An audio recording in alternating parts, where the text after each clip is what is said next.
In this video I'm going to show you how I fought DARTH MAUL. This won't be a step-by-step tutorial, but I think I can give you some good tips that will make your life easier. So let's get started. The plan was to have me crossing swords with DARTH MAUL, then getting thrown back and using the force to trap him in the ground. So I got to work. I had a friend stand in for Maul at the beginning. This would give me better timings to react to. And I even had the right lighting from the other lightsaber. The last two shots would be fully CG. So I made sure to capture a 360 image of the sky, plenty of reference images and the scan of the HUD. Once I was back home, I had to find a good model of DARTH MAUL. Luckily, some people uploaded a lot of Battlefront 2 game models to this website. Then I started by tracking the first shot. I knew this would be hard since I didn't have any reference points at the start. I ended up tracking manually in Blender. The track wasn't perfect, but if you can see it in the final video, it's good enough. Next step was to paint out my friend. I did this by creating a clean plate of the last frame in Photoshop and projected it onto some rough geometry in Blender. Then after rendering, it was as simple as just matching the blur and rotoscoping me back and front. For Maul's movement, I used my mocap suit. Even though it gave me a good base, I had to do a lot of manual fixing. Otherwise, his saber wouldn't be crossing mine. In the final video, the face and the arms are completely hand keyframed. Then in comp, there wasn't much left to do except adding the sabers on top. For the second shot, I knew that I would only have to add the lightsaber effect and remove the blades before the ignition. First, the lightsaber effect. I simply pulled the luma key of the brightest parts of the image and added glow to them.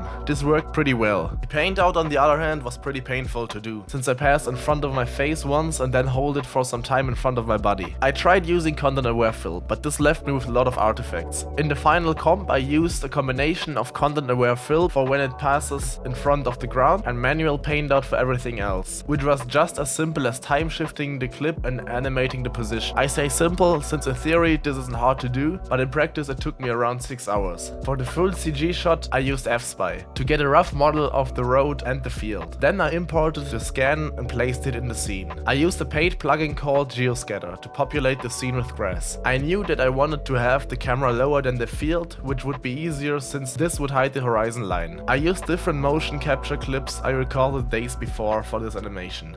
The third shot was as simple as just rendering the walk. The last shot, on the other hand, required a bit more work since I wanted him to be sucked into the ground.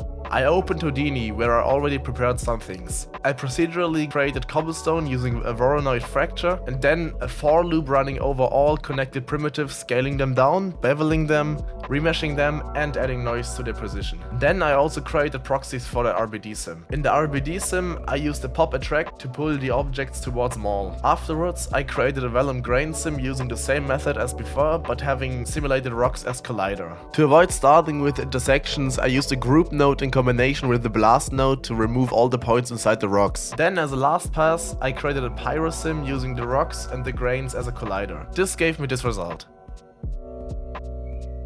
After rendering, I spent some time putting everything together in comp and adding sound design in Premiere. And now enjoy the final result.